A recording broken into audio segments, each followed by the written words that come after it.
Good afternoon, everybody. Thank you so much for joining us. My name is Scott Sinclair. I'm the Senior Manager of Programs here at Cancer and Careers, and I will be your host for this afternoon's webinar. For those of you who are listening in on your phone, please let us know by sending an email to cancerandcareers@cew.org with your name and the phone number that you're dialing in from. That way we can confirm your attendance and make sure that you receive any follow-up information after the webinar. If anyone is new to Cancer and Careers, first of all, welcome. We're glad to have you. We are a national nonprofit and the only program of its kind solely dedicated to empowering and educating people with cancer to thrive in their work environment. On this slide is a list of all of our free programs and services that we offer. Our comprehensive website, available in both English and Spanish, is the heart of everything that we do. There you can find various support services, including our resume review service and access to career coaches. Our educational blog and newsfeed are both rich resources for those who have been diagnosed, their caregivers, employers, healthcare providers. All of them can stay current on topics related to work and cancer. Our free publication library is available in both English and Spanish and provides tangible, easy to digest information on working and looking for work after a cancer diagnosis. And those are available in both PDF and hard copies. We also offer numerous events every year, like this one, from an hour-long webinar to full-day events. And I will come back after Julie's presentation today to tell you a little bit about what we have coming up. For those of you who are seeking continuing education credits today, this slide lists all the organizations that have accredited today's webinar, as well as the required steps for getting a certificate.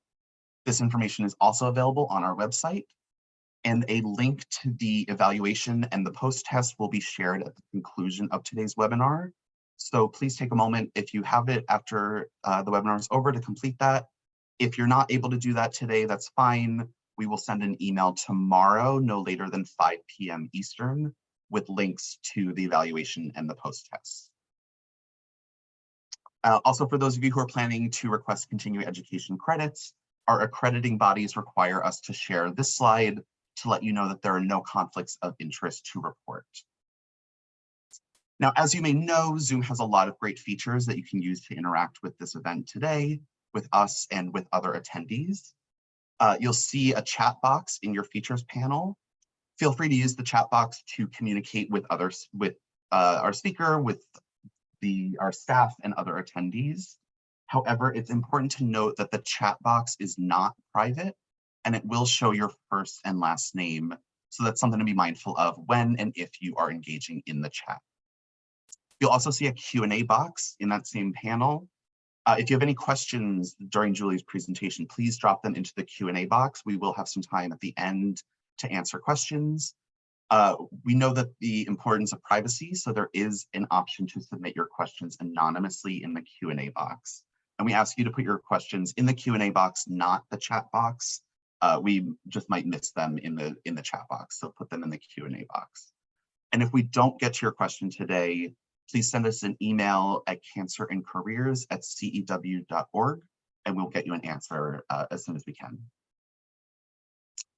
Now, I want to thank, in part from Genentech and P&G Beauty, Cancer and Careers is proud to offer this 10th year of the Balancing Work and Cancer webinar series, which was created to provide anyone whose life has been touched by cancer with concise, targeted information about work-related issues that arise after a diagnosis.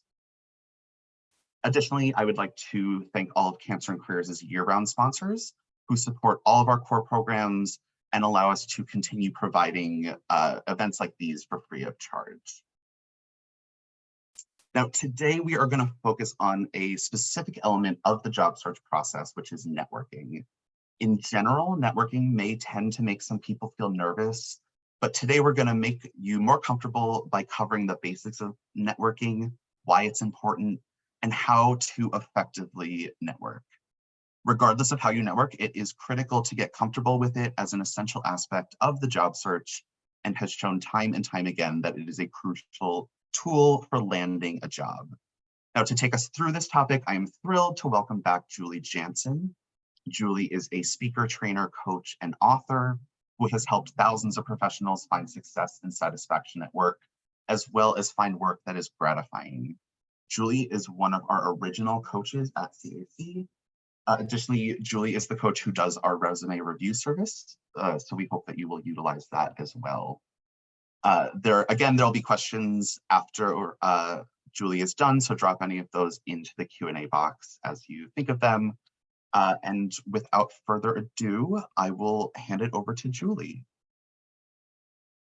Thanks, Scott. I appreciate it. So today's webinar is going to dig into the how-tos of networking that are effective no matter what. And I will also share some specific tips for networking virtually, which is something we all learned to do during that long pandemic. And as Scott mentioned, we will definitely have time for a Q&A. Let me first say, from a personal note, that networking is, I would say, the single most important skill that I have developed, which has made me successful in business and has greatly enhanced my life through starting my own business, multiple personal crises, 9/11, the Great Recession, and the pandemic. Networking is a ongoing interactive process. It's not a one-off situation, and it's something that I firmly believe needs to be woven into the fabric of your life and your existence, and it becomes a lot easier. And we'll talk about some of the reasons that people are very uncomfortable with it, and I would say the majority of people are uncomfortable with networking for various reasons. But approximately, because this is Cancer and Careers, this is a focus on looking for work primarily. Obviously, networking is useful for many, many things. But approximately 85% of all jobs are found through networking. Yes, you can get plenty of leads from LinkedIn. However, it's also very appropriate and effective to network using LinkedIn in addition to applying to postings. And I would say that 80% of jobs are what are it's called the hidden job market, meaning that the jobs are not necessarily advertised. And most people you meet have 250 contacts at least. And whenever I ask someone, well, how many contacts do you have? People will say, oh, not really that many. There's an author you may be familiar with named Mark Victor Hansen, who said that the average person knows at least 250 people. Each of those 250 people know another 250 people. So then you have access to 62,500 people. Well, you don't need 62,500 people to network effectively. But it's nice to know that that's there. So, and 30% of jobs are usually created through someone who knows you or who introduces you into a company. So the first thing I want to talk about is what gets in your way to networking successfully. Well, there's no doubt that networking is an extremely important business and personal skill. Unfortunately, networking is quite often misunderstood and underutilized. Let's talk about the two things that tend to be the obstacles. The first, of course, is your attitude. There are people who have sort of a fear of networking. They don't know what to say, or they don't know how to do it, or they don't want to look, like they don't know what they're doing, or they're just uncomfortable. Your attitude about networking comes from your experience with others, your own experience. And of course, when you were social distancing, your reluctance or discomfort with networking online was pretty prevalent. And, I still have that conversation with people who were hired remotely and need to network with people in their company. And they really kind of still struggle with it. Other feelings that you might have might be, I hope not, but a disdain about networking and its value. It can kind of have a negative stereotype at times. And why would you want to involve yourself in something that maybe people viewed as negative? There's definitely a lack of understanding about how to network. That's why we're having this webinar today. It's normal to worry about the proper etiquette of networking. And I will repeat this message later. If you treat others the way you want to be treated, with professionalism and courtesy and sensitivity, networking will definitely become easier for you. Then the mentality that you can or should be able to do everything on your own. We are socialized as human beings to be competitive and even compete against each other. And most of you have grown up with a keen sense of individual responsibility. So it's likely that your values have been shaped based on your individual accomplishments, when the reality is, and it's been proven many, many times, that working together, working in concert is much more productive and effective. And then some people might have, and I know I've felt this way sometimes, a lack of confidence about approaching people who are senior to you, or people you don't know. We can be intimidated, for example, by people who have achieved a lot or possess a status that we don't have. And it's easy to think that we don't have anything to offer someone like this. And your cancer experience may have diminished your confidence even more. So it's been proven that attitude drives behavior. So if you do let any of these feelings I've just described dominate you, very simply, you just won't be as successful at networking. So the only way you'll shift your attitude about networking is if you just face your feelings and continue to try it, and you will definitely begin to see very positive results. The other barrier that I've seen, and this is particular to, especially to people who are working and trying to find a new job or trying to find leads or whatever it is time management and organization. It's rare that I ever meet a human being who says, I have enough time for everything I ever need to do. It's almost impossible. So there's always a lot of prioritizing of what's important. And so it's really very important to manage and organize the time that you spend networking. Like, be thoughtful about it, not just plugging it in when you can fit it in, which is probably never. And so when you're probably very familiar with the basic fundamentals of time management, but when push comes to shove, it's all about having little goals, keeping focused, and sometimes really difficult, staying motivated.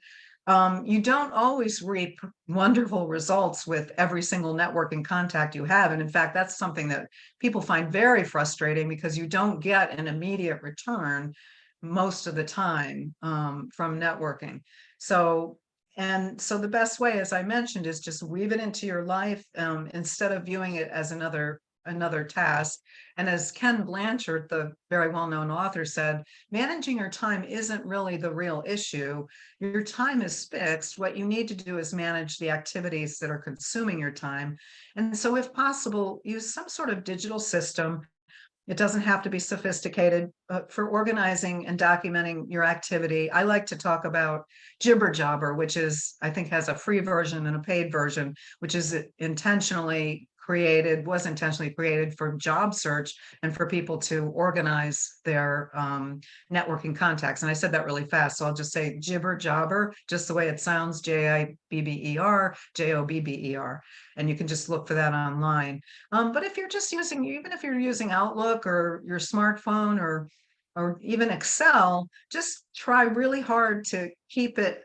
Yes, Jibber Jobber, Jennifer. And so try really hard to keep it updated with contact info and notes about your conversations and meetings, because you're always going to be trying to move those sort of contacts forward in some productive way. So the interesting thing about networking is that we all do it pretty naturally in our personal lives, whether we realize it or not. I mean, how many times have you asked someone, well, where did you buy that? Who's your accountant? I mean, have you tried that online meal delivery service? I mean, this is simple networking. And for some reason, though, some people have trouble or difficulty transferring this to their professional or work lives or a job search, unless they absolutely have to. And I will tell you that the basic principles of networking have not changed, candidly, other than the digital aspects or technology, and in the entire existence of human beings. So now let's move to what I call the 5 sources of networking. When I first started talking about networking years ago, I used to say, okay, just think of everybody you know and create a list. Well, that's kind of ridiculous and very difficult for people to do. Thankfully, we have LinkedIn, which will be one of the sources for networking, and I'll get into that. But it's easier for people if you sort of break your contacts or potential contacts into buckets. So that's what I did in this webinar. And hopefully it'll make it a little bit easier for you to think about people you can reconnect with or finding new people whom you can network with. So the first is your personal and your professional network. Now, you might argue that that's everybody, but what I'm really talking about are your current contacts, people you currently know, and then popping them into categories. Who are all my friends? Who are my past colleagues? And you can search for them on LinkedIn or Facebook or Insta. Who are former classmates and teachers or neighbors or your kids' friends, parents, or real estate agents or dentists or accountants, and or I mean, I used to network quite a bit with my dentist before he retired. And then write all these people down. Open up a Word document or a Google Doc, as simple as that is, or use a notebook to write them down and search for them, and then invite them to connect with you if you aren't already connected, or to become a friend. And then from now on, when you meet someone new, automatically invite them to connect on LinkedIn. And I had the privilege, very good timing, of attending a conference Friday, Saturday, well, it was Saturday and Sunday in Clearwater Beach, Florida, and I live in Connecticut. So I went this past weekend and thought to myself, wow, I haven't been in an in-person conference situation where I wasn't the speaker in several years, many years actually. And I went to 12 sessions and met, there were about 150 people attending, and it was wonderful conference. And I was like, oh, am I going to remember how to network? So I'm going to kind of weave in some little tidbits from my experience and what I experience with other people in networking as we move along today. But the next source that I want to talk about, which I mention a lot, is LinkedIn. So if you're someone who's resistant to using LinkedIn, and I'm not talking about having a profile, most people have a profile on LinkedIn at this point, but you're supposed to be using it. So it is quite obviously the most widely used business-oriented social network. If you were able to attend the webinar that I did, I think it was last month or so on LinkedIn, you know that it's got 600 million members. Not all of them are active, of course, and that it isn't just about adding people to your database, but it's really about using a direct connection, which is a first degree connection, a second degree connection. Like I have a client who's in search, and I said, send me your little target list of people that you're trying to get searches from. And I went through her list, and it took me, maybe 10 minutes. And then there were two people that I was able to connect her with because I had second connections, or rather first connections to those people. And it made me feel good, and she was thrilled. Who knows what will come of it, but it's a wonderful tool for that. So as I mentioned, you want to send invitations for people to connect with you. When I went to the conference, people still have business cards. And I not collected, and anybody I talked to, I tried to get a business card from. There were a few people who didn't have them. And I think I have about 20 cards of people I talked with at lunch or whenever. And I haven't had time this week, but I'm going to spend some time in the next few days just connecting with them on LinkedIn, customizing my invitation. And then we all had talked about ways that we can help each other because we all do something similar in the business world. So that's what LinkedIn is really awesome for. But just remember that LinkedIn isn't just for you to get help, it's also for you to help others. So I use LinkedIn to help my clients by introducing them to my connections much more than I use it for myself, which probably is not a good idea, but it's a good example of reciprocity. And it's important to remember that LinkedIn is not intended to be a replacement for face-to-face networking. It certainly was during the pandemic, but we're out of that pandemic now. So yes, use LinkedIn, but still try to focus on creating face-to-face opportunities while using LinkedIn as a foundation to introduce yourself. And also, if you are job hunting, I always want to remind people of the open to opportunities section that you want to fill in. And one more thing about LinkedIn is that you can download all of your connections into an Excel spreadsheet. And people sometimes don't realize that that's an opportunity for you to kind of look at all your connections and remember who you haven't connected with recently. So the next source for networking is what I call loosely influential people, if I can pronounce that. And these are people whose jobs, not that they're so influential, but that they are people whose jobs involve networking all the time. So this is contacting people who know key people. They must network as part of their jobs. They're either heads of trade and professional associations, business consultants, salespeople, people in nonprofits who are in development or fundraising, and people that work in the government and have to run for office. Those are all examples, and people in their own businesses who have to develop business for themselves as well.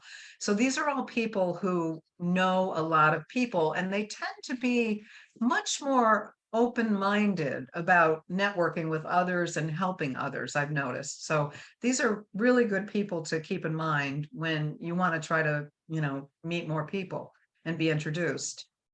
So the next one is people and companies in the media. So identifying needs and opportunities and trends through information that you garner from business articles and company PR pieces, and even research on different company websites. There's people in the news announcements. Buddy, wherever you live in the United States, you likely have some sort of local business journal. I know bizjournals.com there's a lot of journals across the United States. There's also the calendar of events and where they list speakers, and speakers tend to meet a lot of people as well. So maybe planning to attend networking roundtable sessions. Oops, I don't know, the slides just started moving for some reason. Let me see here. I don't know, I didn't even touch it. That's bizarre. So let me go backwards a little bit. Forgive me here. Oh, here we go. Okay. Forgive me, everyone. I don't know why that happened, but it did. Okay, back to people and companies in the media. So that said, this is any newspaper I'm in the outside of New York City. There's something called Crane's New York, which is a very popular publication, and those are great sources for you to identify people whom they may be a little bit on the celebrity status, but it's okay to potentially reach out to them. And I also like when I go to conferences, like I went to this conference and I went to 12 sessions, but there were other sessions, probably 6 sessions I didn't go to because I chose one. And so a couple of the speakers at the other sessions that I didn't attend, I plan on reaching out to for a specific reason, even though I didn't attend their session. The next source is what I call trade associations and organizations. There is a professional or trade or whatever you want, business organization for every single thing you could imagine, for people, banana growers, to zookeepers, to diamond graders, you name it, and most conventional types of jobs as well in industries. So expand your network. It's great when you meet people who have similar professional or personal interests. And it's kind of fun to, go to these kinds of things. So there's industry and professional groups, there's civic and cultural and religious and government groups. And so hobby kinds of groups, a lot of these are online still, and a lot of them are in person. But one of the things I like about going also to a group where it's very focused on a specific either industry or interest or whatever, is I like to go when I actually I'm not a person who's involved in whatever that is. And then I stand out. I used to do that all the time when I was in sales. I'd go to these sort of disparate groups where I didn't do whatever it is everyone else did. And they'd all be like, well, why are you here? And I would say, well, I just wanted to meet some different people. And you're kind of not a threat. You're not competition. And it's kind of actually very entertaining and fun. So the next group of people would be recruiters and search firms. So you can have challenges with recruiters and search firms because sometimes if you don't have a lot of experience working with them, you may think that if you reach out to someone who's a recruiter, whether they're an internal or in-house recruiter, or they're actually an external search firm or a contingency firm, that they should respond to you. And they often don't unless they see a reason to.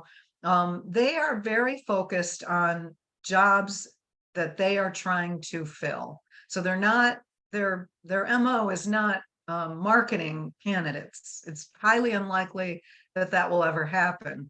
But it's a good idea if you're in a job search and you think, like, if you're a career changer, it's not going to be likely that you'll be placed by a search firm or a contingency firm. But if you're a remote control operator and you want another remote control operator position, then you definitely can reach out to recruiters who place remote control operators and send them a LinkedIn connection invite, but customize it. Always customize your LinkedIn connection invites and ask them to join you in your network. I always say, if you're in a field or an industry, talk to your buddies and your friends and your colleagues about recruiters that they've interacted with over time and ask them for referrals to recruiters, because everybody knows one recruiter at least. But don't be offended if you do reach out to recruiters and you don't receive a response, or if they just accept your connection invite and they don't respond other than that, just for the simple reason that and the other thing that's good about recruiters and search firms is if they do contact you when you're working, always try to make an effort to help them find candidates for whatever the roles are that they're trying to fill, because they'll remember that. I actually got a referral last week from a recruiter who used to call me all the time for potential candidates. I think he worked in the human resources, and honestly, I kind of forgot about him.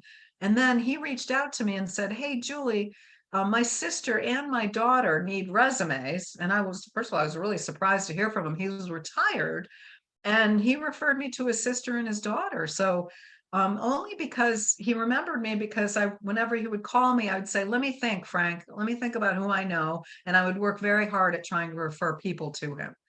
So that's another good resource for you. So those are the 5 sources for networking. Now let's segue to, how do you invite people to network with you? Because this can sometimes feel a little bit awkward. So I am a fan of, organizing and structuring on a level, and then, just developing specific skills that will enable you to feel more comfortable about networking.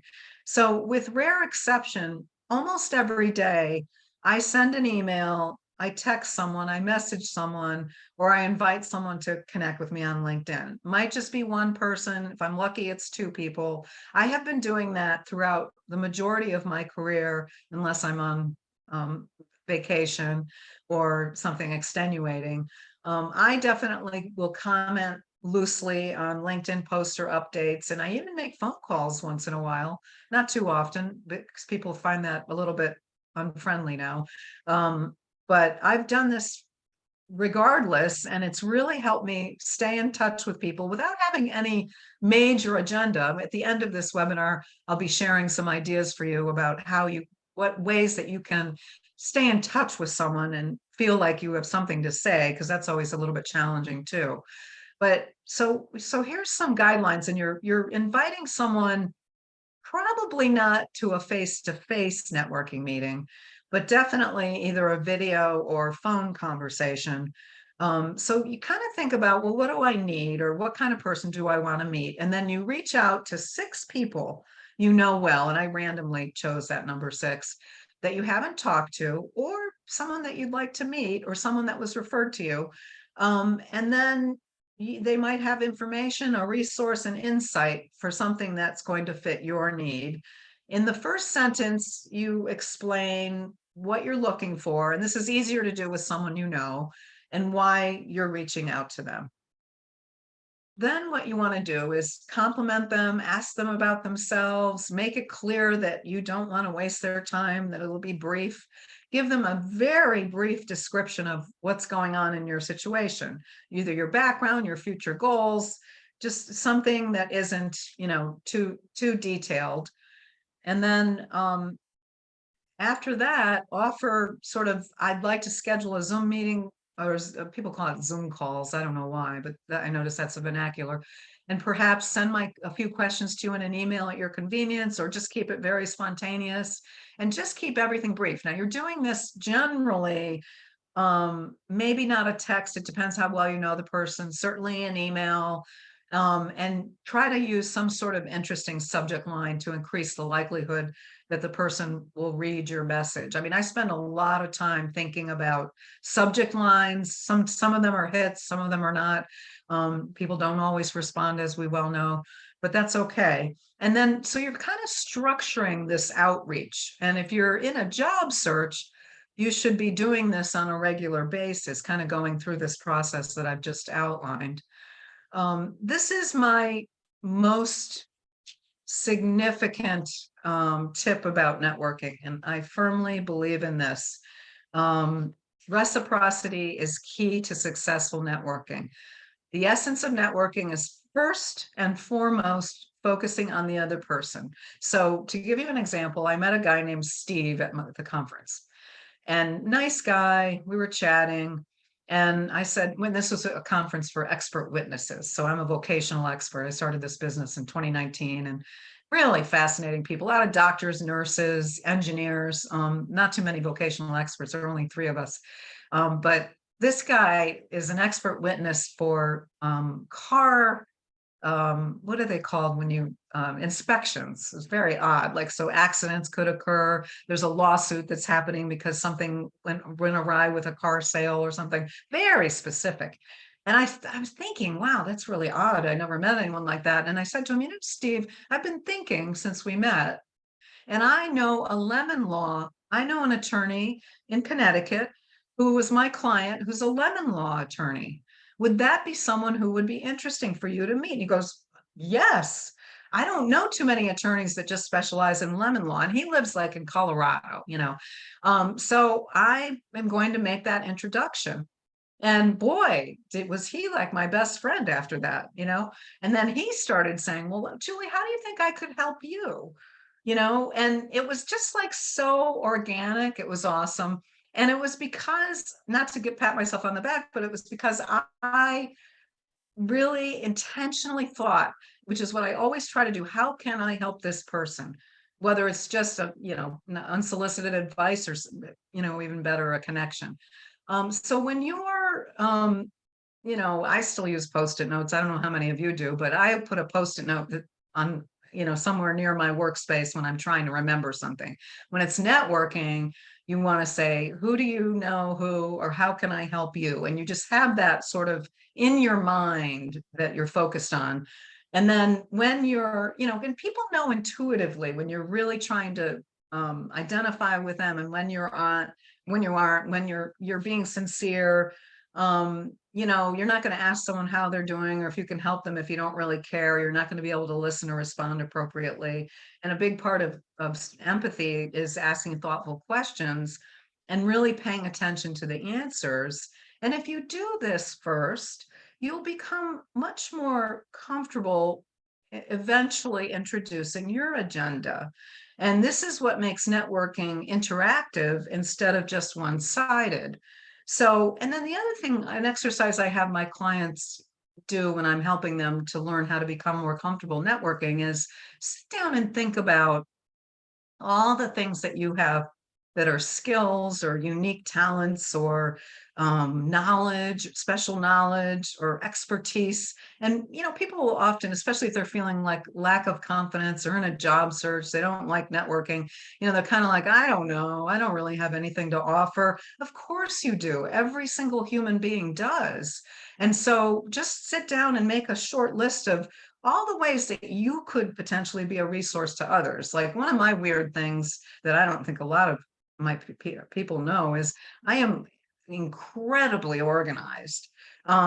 So this isn't, I organize drawers when I'm feeling stressed. I organize closets when I'm feeling stressed, and it calms me down and centers me. So everybody in my life that knows this about me is constantly asking me for help on, can you just come over and look at my closet, or look at this, or look at that? And I love doing that. I actually even tried to start a business doing that, but it was so frustrating because there were people that were like kind of hoarding office supplies, and it just stressed me out too much. So, but that said, everybody has unique talents. And so just think ahead of time of what those could be. And you never know when you can pull something out of your pocket and say, you know what, maybe I could help you with that. And then just don't expect anything from the people you contact or interact with. You'll often be surprised by who helps you. I can't say that many of my brother maybe, but many of my family members have ever tried to help me find clients. And that's not their role. I get it. I'd rather have their love and support. But the truth is, it's always these, like this search guy that I haven't talked to in years, who just suddenly referred two family members to me. So you just don't know where those leads are going to come from. And that's why you want to treat everybody equally. One of the things I have to offer is I do have a very massive network. And I actually have a very close friend who was laid off from her job end of last year. And I said to her, Lisa, there's something and I can be very candid with her. I said, something I don't understand. I'm one of your friends with the largest network, and she works in a similar type function than I do, but for a company. And I said, I don't understand why you haven't sent me a list of companies that interest you, or why you haven't asked me who I can refer you to. I'm happy to do that, but I need your guidance. And she still hasn't done it. And I don't understand why, but she says she's very actively networking. And she just said, yeah, Julie, you're right. You're right. I don't know why. That's crazy. I don't know why. So that's why you have to really organize and structure and take notes and document, because you can't network effectively just sort of off the top of your head or randomly, because there's too many moving parts to the networking process. Okay, so now let's go to everybody's favorite. Some people are pretty good at this, making small talk and conversation. It's just as important online, on video, and in email, if not more so, because it's a little bit easier to do it in person, because you can kind of look around your environment and see something or find something, or know that there's some safe current event that you could talk about. But when you're online on video, it just feels a little bit artificial.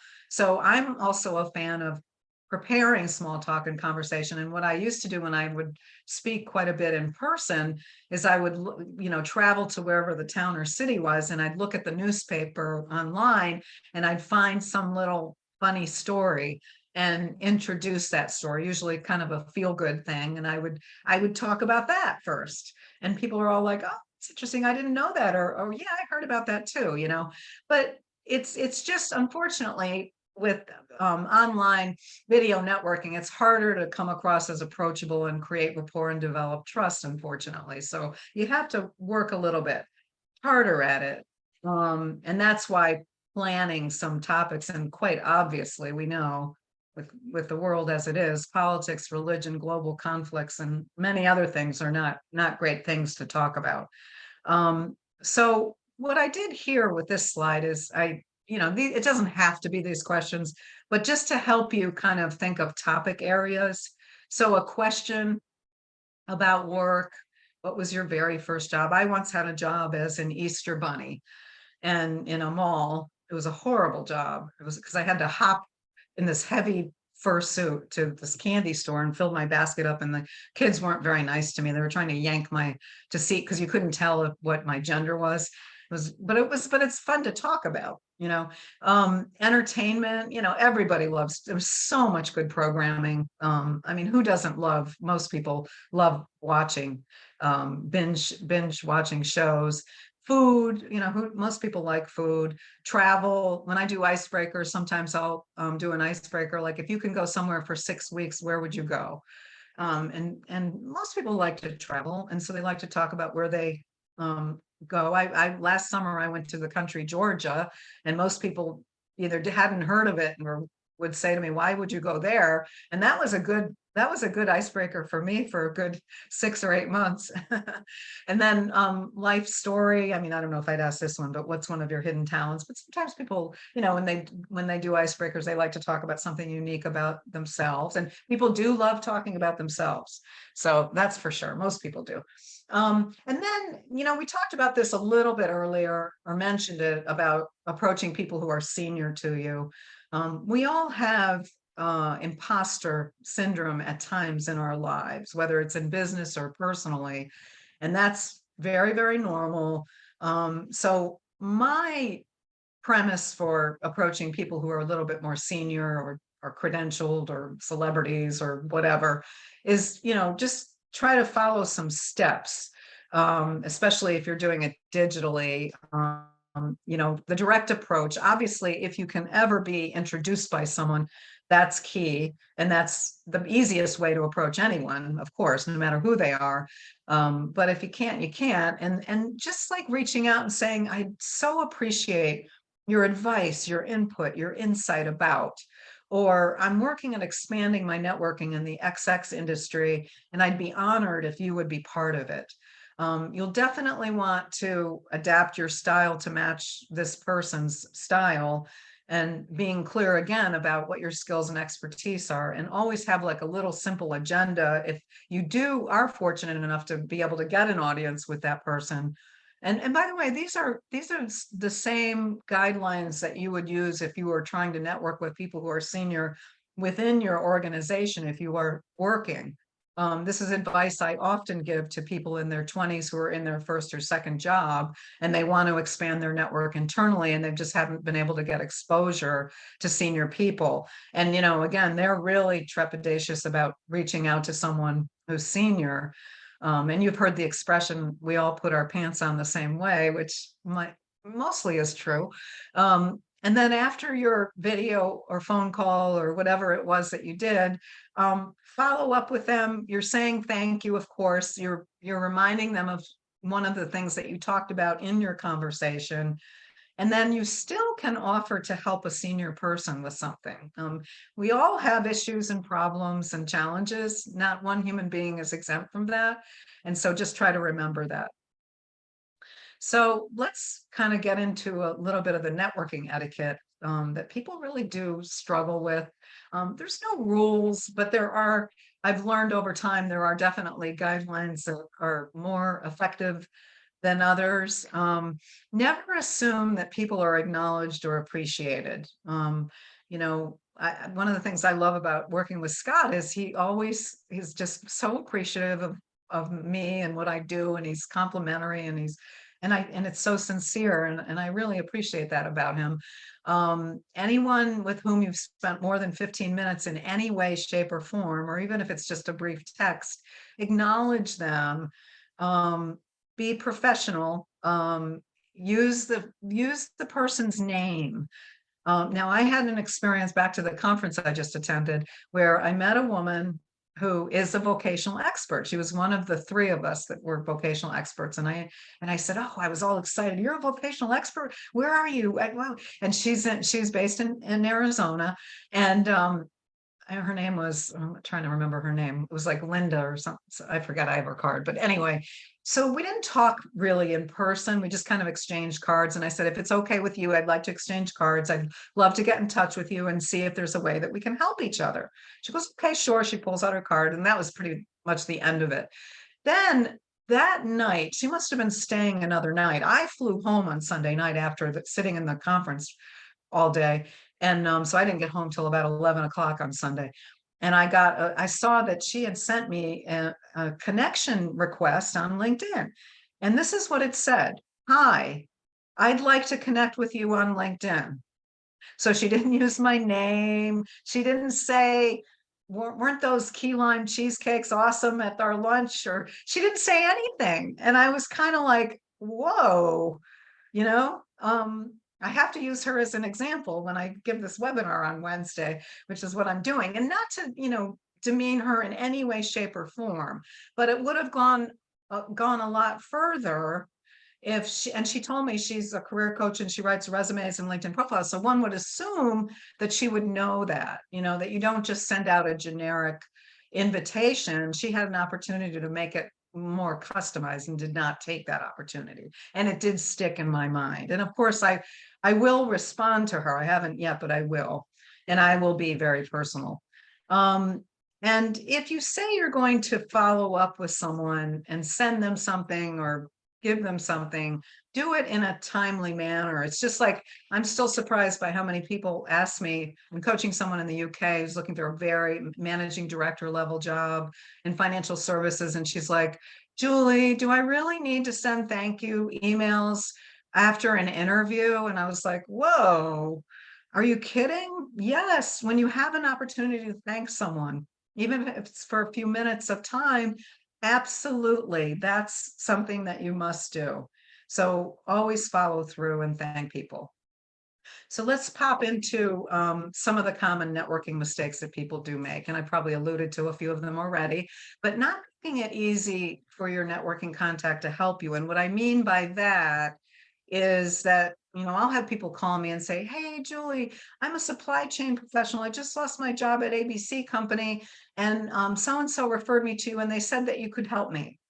And then they're silent. And I'm like, well, I'm sorry you lost your job. So how can I help you? Well, they just said you know a lot of people. Now I'm starting to feel flustered and frustrated and like this person is not helping me at all in helping them. I'd love to help them, especially because they were a referral from so-and-so, but I don't know how. And you're making me work really hard to help you.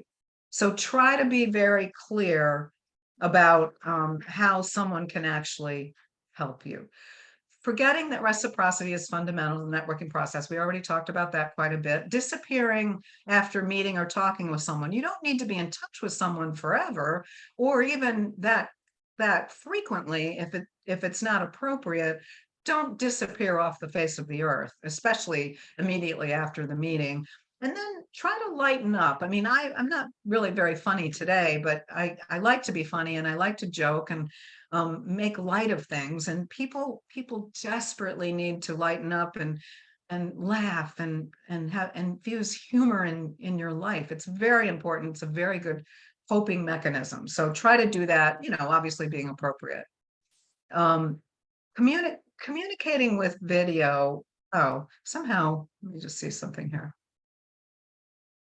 I don't know. I think I might be missing a slide, but anyway, so communicating with video. I don't know. There was a guy at the conference and he was actually spent half an hour talking to us about how to use video. And I was a little surprised because we were all pretty experienced professionals.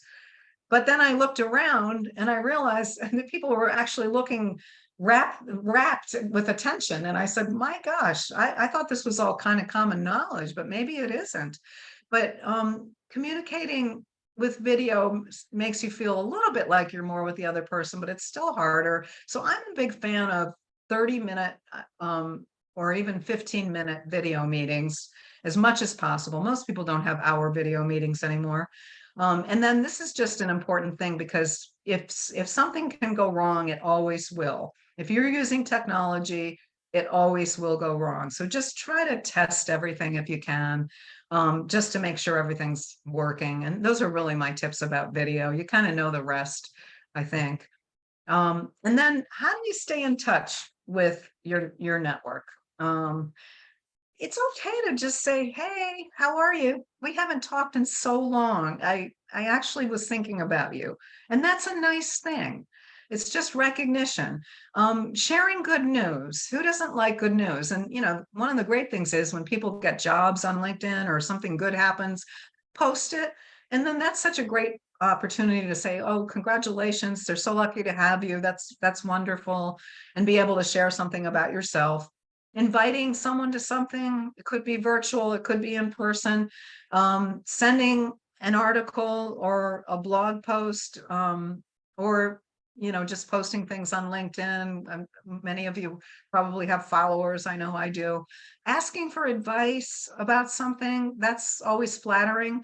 Sending someone a link to a podcast or a video or even a great book. is a good way to do it. Inviting someone for something a little bit more social that involves food or some sort of beverage. Sharing competitive information. That's one of the things that my corporate clients love is when I say, hey, I'm coaching 11 people right now that work at different corporations. And they all want to hear, even if it's a different industry, they all want to hear the dirt and what's going on in these different industries besides what they just read, you know, in their online newsletters. And speaking of online newsletters, there's a lot of good ones. I will often just copy a link and send it to someone in my network. Thought of you. You thought maybe you didn't get a chance to see this.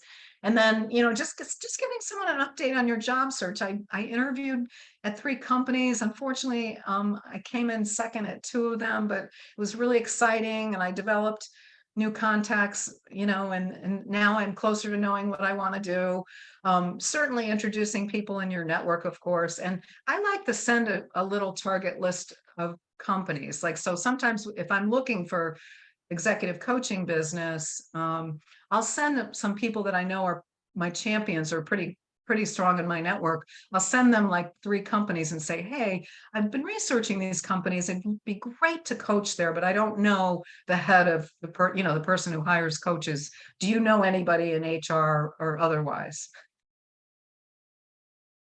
Okay. And then at the end of the day, networking will always be important. It's okay to just kind of stick your toe in the pool and experiment a little bit. You don't have to plunge all the way in if it's something that you haven't done much of or you're not that comfortable with. But honestly, I cannot think of any activity or task or achievement that can be reached solely on your own without any input, without creativity, without intelligence or data or systems from other people.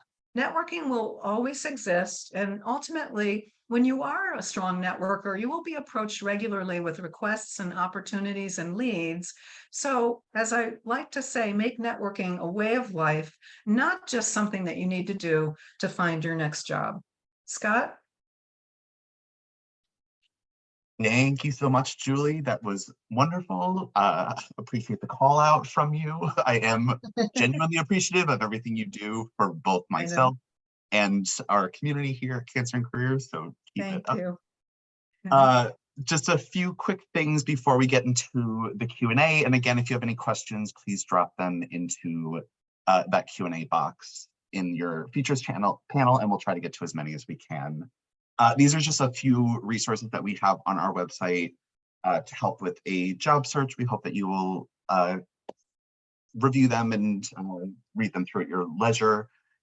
Maybe we can drop a link to the deck if you didn't get it already. You should have gotten it in an email this morning, but we can drop that in the chat as well if you want to download a copy of this for later on and click through.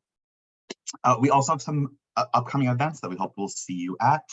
We are continuing our webinar series next month with balancing work and nutrition, which I'm very excited for. It's the first time we've done this title in this series, so I'm excited to have that.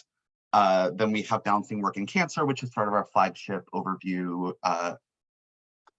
session that I will be leading myself. And then in August and September, we have a 2-part communicating effectively session that we hope you'll join us for. And then coming up on June 21st, we have our national conference, which is going to be happening on Zoom. You can join from anywhere in the country or anywhere in the world, really, if you want to. It's going to be an all-day conference with different sessions and panels and speakers, and it's going to be really exciting.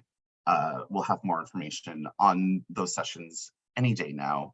And then we also have our West Coast conference coming up in October, which will be opening registration probably in another month or 2 for that. So keep an eye out on your email for that. And then here's my email. If there's anything that you think of after today, feel free to shoot me an email. We also hope you'll follow us on social media and stay up to date on everything going on here. And finally, I'm going to leave the CE slide up here for anybody who is requesting CEs. Again, the evaluation will pop up at the end of the session today in your browser, and you'll get an email tomorrow, no later than 5 p.m. with all of the information that you'll need as well. So now that, oops, I went too far. There we go. Now that we've gotten that out of the way, I have some questions for you, Julie. The first one I have is, I'm just pulling it up. What can I do to build my confidence? I've tried networking and just feel like I always hit a dead end and I'm having trouble getting back into it. So that's a start small again and start with people whom you care about, even if it's a family member or friend, and just kind of give them some parameters and say, I'm really trying to build my confidence and get more comfortable with networking, kind of like a role play mock networking meeting. Try that with a few people and see, obviously make sure it's someone who's compassionate and kind.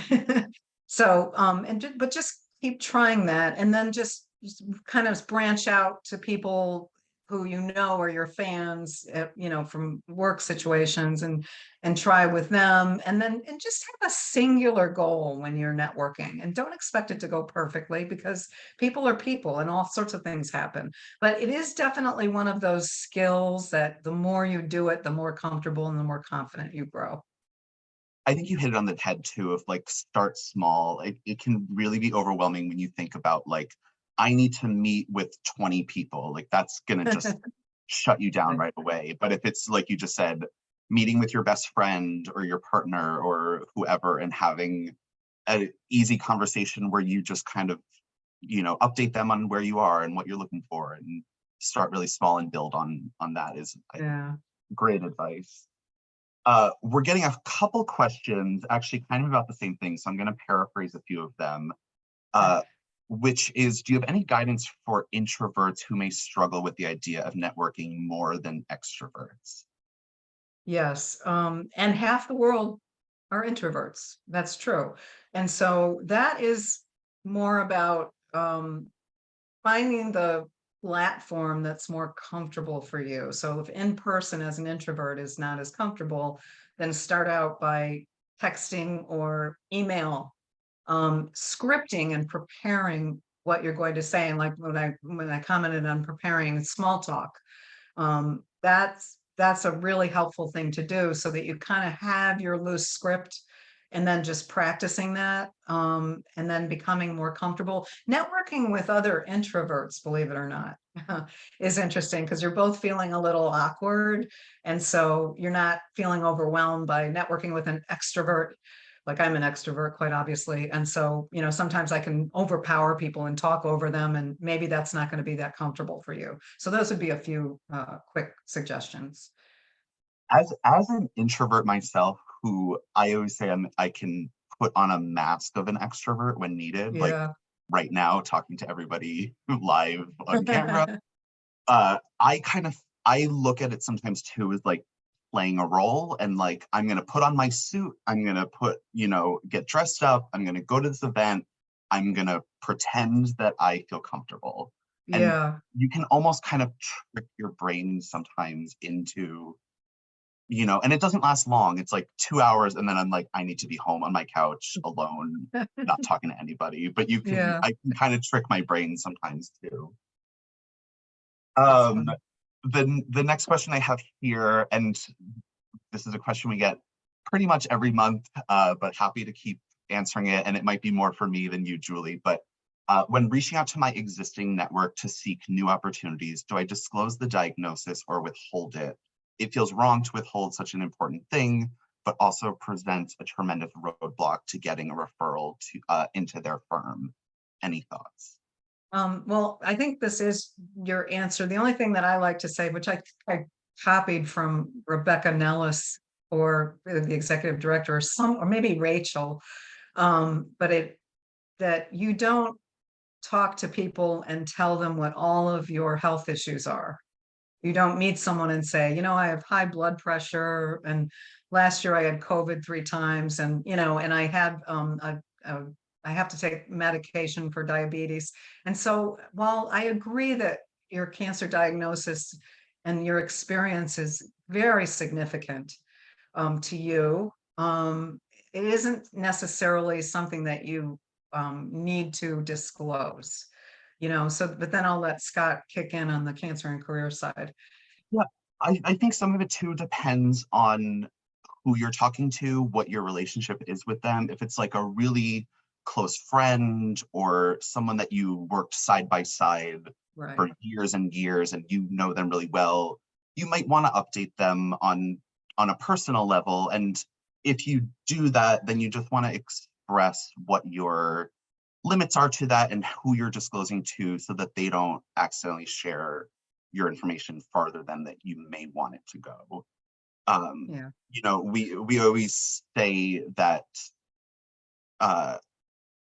some people are it's a completely personal decision, and some people really want to share that and feel that it's important to share that, like in an interview or in a cover letter or some point in a job Right. search process, and networking would fall in that same process. Uh, but we typically recommend waiting until a little later on so people can really get to know you as a person and as a potential employee or a coworker before you start getting, letting them make their own conclusions about who you are and what you're able to do before Yeah. the time is right. So again, we've met people who want to disclose very early on in the process. Typically, we recommend waiting until a little later, but we're available to talk through specific situations that you're in. If you want to shoot us an email, cancerandcareers@cew.org, we can kind of brainstorm and work through one-on-one with people as well. We are actually a little over time, but I have one more question here. That is, are there people that you should specifically avoid networking with?